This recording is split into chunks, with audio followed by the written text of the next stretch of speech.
Hello guys, welcome back to my channel. So ఇంకా హరిహర వీర మల్లు గురించి చెప్పాలంటే మూవీ అయితే ఓకే, గుడ్, ఈ రెండే పదాలు వాడచ్చు అంతే. ఓకే, గుడ్, అంతే. ఇంకా దీనికి మించి వాడలేము, అది ఎందుకనే చెప్తా.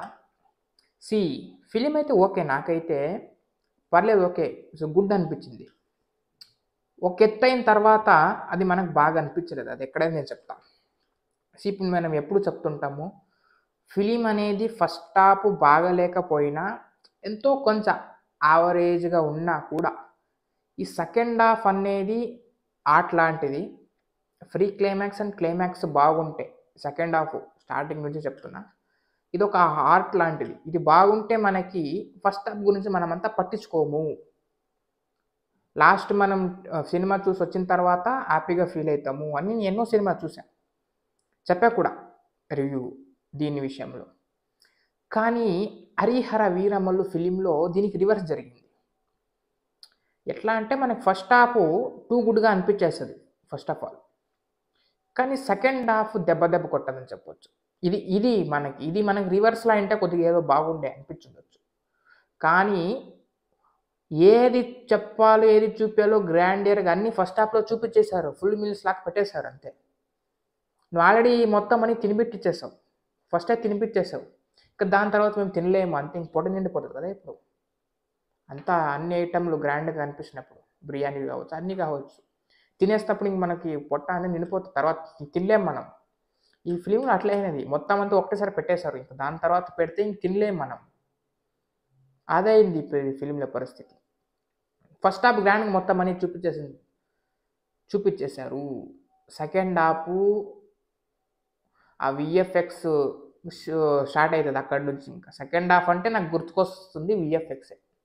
ఇప్పుడు కూడా అంటే సెకండ్ హాఫ్ గురించి నేను మాట్లాడుతుంటే నాకు విఎఫ్ఎక్స్ గుర్తుకొస్తుంది అంతే. అది మెయిన్ డ్రాబ్యాక్, సెకండ్ హాఫ్లో విఎఫ్ఎక్స్ దెబ్బ కొట్టింది అంతే. ఇంకా ఆ దెబ్బకి వడదెబ్బ తిన్నట్టు అయింది అంతే. ఇంకా పవన్ కళ్యాణ్ గారు అఫ్కోర్స్ చాలా ఇయర్స్ తర్వాత బ్యాక్ టు ద స్క్రీన్ వచ్చారు. ఆ బ్రో వదిలేయండి, దాని ద్వారా మనం సోలో ఫిలిం చెప్పుకోవాలి కాబట్టి చాలా ఇయర్స్ తర్వాత స్క్రీన్ మీద కనబడ్డారు. ఓకే, గ్రాండ్గా ఉండాలి, అప్పుడు మనకు తెలిసిపోతుంది 100% పవన్ కళ్యాణ్ గారు అయితే ఎక్కువ కష్టపడ్డారు, ఓకే తెలిసిపోతుంది. కానీ ఇది కమ్బ్యాక్ ఫిలిం అన్నప్పుడు, ఇన్ని ఏళ్ళ తర్వాత వస్తున్నారు అన్నప్పుడు, ఇప్పుడు పెద్ద హీరో అన్నప్పుడు ఆ విఎఫ్ఎక్స్ కొద్దిగా చూసుకుంటే, ఆ విఎఫ్ఎక్స్ దగ్గర కొద్దిగా జాగ్రత్త పడుంటే బాగుండేది. అండ్ విఎఫ్ఎక్స్ ఒకటే కాదు, సెకండ్ హాఫ్ ఆ కథకి స్ట్రక్ అయినట్టు అనిపించేస్తుంది. ఇప్పుడు స్ట్రక్ అయినట్టు అయిపోయింది, అది ముందుకు పోదు, ఇంకా స్ట్రక్ ఇట్లా మనం వెయిట్ చేస్తుండాలి, ఇంకా ఎప్పుడు వస్తుందా ఇది అన్నట్టు. మొత్తం అన్ని ఎలివేషన్స్ ఉన్నాయి, అన్నీ ఉన్నాయి. ఫస్ట్ హాఫ్లోనూ ఉంది, సెకండ్ హాఫ్లో కూడా అక్కడక్కడ ఉంది. కానీ ఆ ఎలివేషన్ వస్తున్నప్పుడు మనకి ఆ ఎక్సైట్మెంట్ రావట్లే. ఫస్ట్ హాఫ్లో చూసినప్పుడు మనకు వచ్చిన ఎలివేషన్స్, ఆ ఫీల్ వస్తుంది కదా, అది సెకండ్ హాఫ్ రాలేదన్నమాట.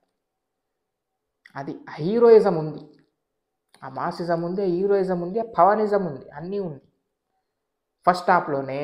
సెకండ్ హాఫ్లో అది మనకు కనబడలేదు, ఉంది కానీ మనకి అది రంగులాగా కనబడలేదు, మొత్తం బ్లాక్ లాగా అయిపోయింది అంతే. బ్లాక్ లాగే కనిపిస్తుంది మొత్తం, దాంట్లో గ్రాండ్గా ఉన్న రంగులు కనబడలేదు సెకండ్ హాఫ్లో. దానికి ఇవి తోడయ్యాయి అదని చెప్పొచ్చు. కొద్దిగా ఎక్కువ ఇంప్రూవ్మెంట్ ఉండాల్సి ఉండే విఎఫ్ఎక్స్. దీంట్లో చాలా పెద్ద డ్రాబ్యాక్ అయ్యింది సెకండ్ హాఫ్లో విఎఫ్ఎక్స్ మాత్రం చెప్తున్నా. నేను టూ మచ్ బ్యాడ్గా ఫీల్ అయ్యాను, నేను వెరీ డిసప్పాయింటెడ్ సెకండ్ హాఫ్లో మాత్రం ఆ విఎఫ్ఎక్స్ చూసిన తర్వాత. అండ్ ఆ కథకి స్ట్రక్, ఆ స్క్రీన్ ప్లేలో చెప్పొచ్చు, స్క్రీన్ ప్లే దెబ్బతింది సెకండ్ హాఫ్లో, అదే ఒకటే డ్రాబ్యాక్ కథ విషయంలో చెప్తుంటా. మిగతా అవన్నీ బాగుంది, మనకు తెలుసు.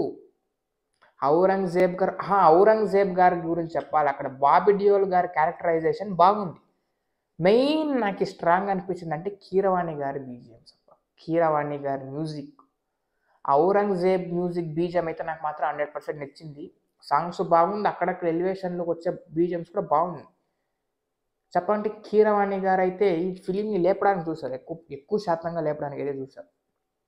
ఫస్ట్ కీరవాణి గారు వస్తారు, తర్వాత పవన్ కళ్యాణ్ గారు అయితే వస్తారు లిస్టులోకి.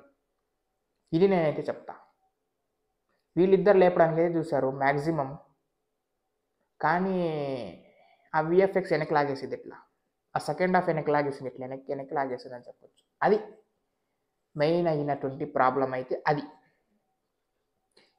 ఇవి గనక చూసుకుంటే ఇంకా ఎక్స్ట్రాడినరీ ఫిలిం అయ్యేది. ఇంకా ఫస్ట్ హాఫ్లో మనకి ఆల్మోస్ట్ అన్ని బాగానే అనిపిస్తాయి, కథ వెళ్ళిన విధానం బాగా అనిపిస్తుంది, ఆ ఇంట్రో బాగా అనిపిస్తుంది, ఆ పవన్ కళ్యాణ్ గారి ఎంట్రీ బాగా అనిపిస్తుంది, అన్నీ బాగా అనిపిస్తుంది. అక్కడ పులితోనూ ఉంటుంది ఒకటి, ఆ పులి సరే పోనీ ఏం ఎలివేషన్స్ పెట్టుకున్నారు ఓకే, అక్కడ ఉల్ఫ్ తోటి కూడా బాగుంటుంది, ఆ సీక్వెన్స్ కూడా మనకు బాగా అనిపిస్తుంది. ఆ ఉల్ఫ్ నీతులు చెప్తారు దీంట్లో, ఏదో ఒక మనకి దీంట్లో నీతులు చెప్పిన ద్వారా ఎండ్ అయినటువంటి ఫీలింగ్ వస్తుంది. ప్రతిదానికి ఒక సీన్స్కి చెప్తున్నాం, ఇట్లానే ఉంటుంది. సరే దీనివల్ల మనం నేర్చుకున్నాం కదా ఇట్లా అన్నట్టు ఉంటుంది. ఆ ఉల్ఫ్ దానికి కావచ్చు, వేరే దానికి కావచ్చు. ఆ చార్మినార్ దగ్గర ఫైట్ వస్తుంది, చార్మినార్ సీక్వెన్స్ వస్తుంది మనకు, నాకు అదైతే బాగా నచ్చిందని చెప్పొచ్చు. ఈ ఫిలింలో నాకు అది బాగా నచ్చింది. ఇంక సాంగ్స్ విషయానికి వస్తే నాకు 2 సాంగ్లు అయితే నచ్చాయి, మిగతావి అంతే. ఇంకా బీజిఎమ్స్ నాకు ఏది నచ్చాయి, ఔరంగజేబ్ గారి బీజిఎం అయితే నాకు బాగా అనిపించింది, టూ మచ్ గుడ్ అనిపించింది, అది చెప్పొచ్చు. పవన్ కళ్యాణ్ గారు ఇంకేం చెప్తాము, ఆయనది కంబ్యాక్ ఫిలిం, స్ట్రాంగ్గానే కంబ్యాక్ ఇచ్చారు. ఆయన ఎంత కష్టపడ్డారో మనకు తెలుస్తుంది స్క్రీన్ పైన. మ్యాక్సిమం లాగారు ఫిలింని, ఇంకంతకంటే ఇంకెవరు ఏమి లాగలేరు అంతే. వన్ మ్యాన్ షో ఇంకెంతసేపు ఉంటుంది చెప్పండి, ఏం లాగ. ఇప్పుడు అర్థమవుతుంది టికెట్ ప్రైస్ ఎక్కువే, ఆల్మోస్ట్ పుష్ప 2 కనుకుంటే ఈ టికెట్ హైక్స్ ఉన్నాయి, ఆల్మోస్ట్ అంత సేమే ఉంది ఇప్పుడు. ఓకే మీరు ఎంత పెట్టినా చూస్తాం, అట్లేం లేదు, చూస్తారు, ఫ్యాన్స్ కూడా చూస్తారు, ఎంకరేజ్ చేస్తారు. కానీ ఆ పెట్టిన దానికి ఉన్నదానికి కొద్దిగా ఏదో ఒకటి, సరే నువ్వు ఫస్ట్ హాఫ్లో ఎలివేషన్స్ కొద్దిగా తగ్గించినా కూడా ఓకే, మనకి అర్థమైపోతుంది. సెకండ్ హాఫ్ కొద్దిగా స్క్రీన్ ప్లే బెటర్ ఉండాలి, ఫాస్ట్గా ఉండాలి, బెటర్ ఉండాలి సెకండ్ హాఫ్ ఎప్పుడు కూడా. ఎందుకంటే మనము ఎండ్ అయిన తర్వాత బయటకు వచ్చేటప్పుడు మనకి సెకండ్ హాఫే గుర్తుకొస్తుంటుంది, రీసెంట్గా చూసినవే గుర్తుంటుంది చెప్పాలంటే. అప్పుడే మనకు అనిపిస్తుంది, మన ఫేస్ నుంచి ఒక నవ్వు వస్తుంది మనం సెకండ్ హాఫ్ చూసి బయటకు వచ్చినప్పుడు, ఎందుకంటే రీసెంట్ అదే చూసుంటాం కదా. ఫస్ట్ హాఫ్ని మనం అంతా యాద తెచ్చుకోము, అప్పుడు సెకండ్ హాఫే మనం చూసి రిటర్న్ వస్తున్నప్పుడు మనకి యాద ఉంటుంది, అదే అవుతుంది. కానీ ఇట్లా డల్నెస్లో పోతున్నప్పుడు మనం బయటకు వచ్చేటప్పుడు మనకి బాగా అనిపిస్తుంది, అదొకటే డ్రాబ్యాక్ చెప్తా నేను, ఇప్పుడు కూడా అంతే. ఈ పాయింట్ ఒకటి పెట్టుకుంటే, గుర్తుపెట్టుకొని ఒక ఇంప్రూవ్మెంట్స్ వచ్చింటే కనుక Harihara Veeramallu is an extraordinary film. కానీ ఇది మిస్ అయింది, ఇది భారీ మిస్ అయింది, ఇది టూ మచ్గా మిస్ అయింది. ఇది ఉండింటే ఇప్పుడు ఎక్స్ట్రాడినరీగా అయ్యిండే. కానీ ఓకే అంతగా తీసేయాల్సినటువంటి ఫిల్మ్ కూడా కాదు ఇది, బాగుంది, ఈ ఎలివేషన్స్ అన్నీ బాగుంది, సెకండ్ హాఫ్లో కూడా చూడండి బాగానే ఉంది. కానీ ఆ డ్రాబ్యాక్స్ ఉన్నాయి కదా, అది మొత్తం సెకండ్ హాఫ్లోనే ఉంది కాబట్టి మనకి దెబ్బ కొడుతుంది అక్కడ, అంతేగాని ఇంకేం లేదు, ఇంకన్నీ బాగుంది. ఔరంగజేబ్ గారు ఆ కాలంలో, ఆ కోహినూర్ ఒక ప్లాట్ అన్నీ బాగుంది, మనకు అన్నీ బాగా అనిపించింది. కానీ ఈ డ్రాబ్యాక్ మనకి బాగా అనిపించలేదు, ఇదొకటి చూసుకుంటే నెక్స్ట్ ఓకే ఇట్స్ గుడ్.